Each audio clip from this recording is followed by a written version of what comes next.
nukuvuga ngo hari akantu nshaka kugira ngo umuntu wese ujya acuranga gitari akamenye, kuko iyo utakazi ntabwo ubasha gucuranga neza, kuko intoki zawe ntabwo ziba zimeze neza, nukuvuga ngo hari ibintu tujya dukina, turi gukina nka pentatonic scale, wenda ku bantu bari kwiga solo, ariko kugira ngo ubashe kuzikina nuko uba ukunda gukora imyitozo y'intoki rero ugomba kwikora uko ufashe gitari. Iyo ufashe gitari wakagombye gukora uko ushoboye kugira ngo ukore n'imyitozo y'intoki.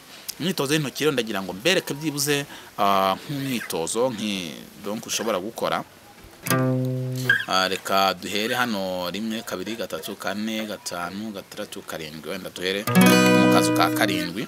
Nukuvuga ngo buriya iyo urimo gukora umwitozo w'intoki wo kugorora intoki, ushobora kuza ugafatira hano, hanyuma noneho ugakora umwitozo w'intoki ngiye ukwereka. Umwitozo w'intoki rero nuko uza ukajya ugashyira urutoki nk'urutoki rwa mbere hano, ugahita ukurikizaho urwa kabiri, ngo aka ngaka ubukubita ukamanura, ubundi ukongera ukazamura.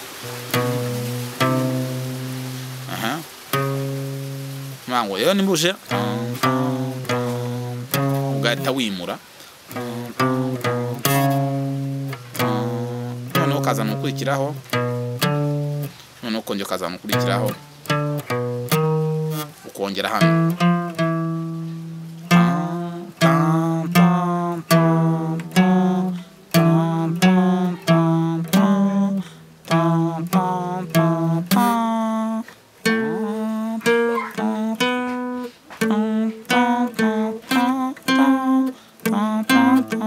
Nukuvuga ngo ushyira mu kazu kamwe, noneho ugahita wongera wimura urutoki, ukurikiza mu kazu kamwe ugahita wongera ukimura ujyana mu kandi, ukongera ugashyira urutoki mu kandi kazu kajyanye n'urwo rutoki, ukaza kongera kuhimura uhita ushyira mu kandi kazu, gutyo.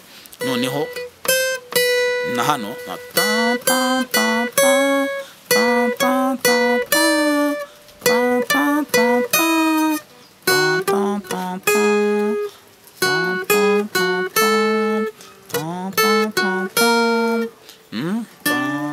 kazana hano,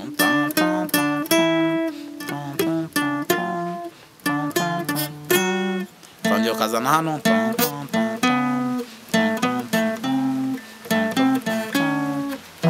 kazana hano hepfo nanone,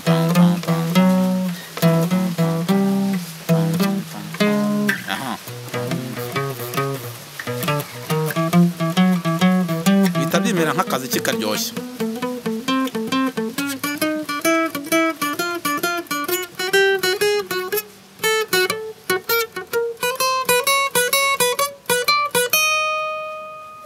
None ushobora no kwimukira no mu tundi tuzu na hano.